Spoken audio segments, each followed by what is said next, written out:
Les pays émergents ont été très attaqués sur les marchés financiers depuis le début de l'année. Baisse du prix du pétrole, un dollar qui s'était repris. Là, on constate qu'il y a les deux effets inverses en fait. Le dollar s'est déprécié, s'est affaibli par rapport à l'euro et par rapport à toutes les devises dans le monde entier. Le pétrole s'est repris.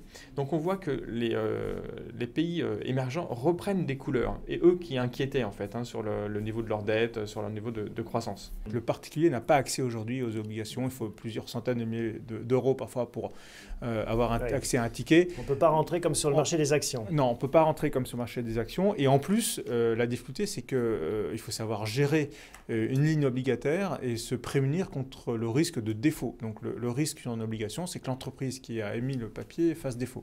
Ne rembourse pas. Ne rembourse pas. Donc là aussi, une des solutions aujourd'hui, c'est celle qu'on a dénichée, à laquelle on s'était attaché il y a quelques années, sur lesquels il y a de nouvelles opportunités. Aujourd'hui, c'est d'aller sur des fonds obligataires qui cumulent plusieurs dizaines de lignes, parfois jusqu'à 100, 130 lignes d'obligations différentes. Si vous ajoutez SCPI et OPC grand public, ça ne représente jamais que 15% des investisseurs institutionnels.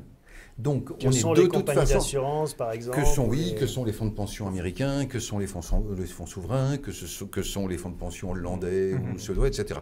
Donc déjà, il ne faudrait pas reprocher au SCP, au PC grand public d'être dans un mouvement auquel de toute façon, et ce n'est pas eux qui font les prix sur le marché. Si vous voulez. Bon.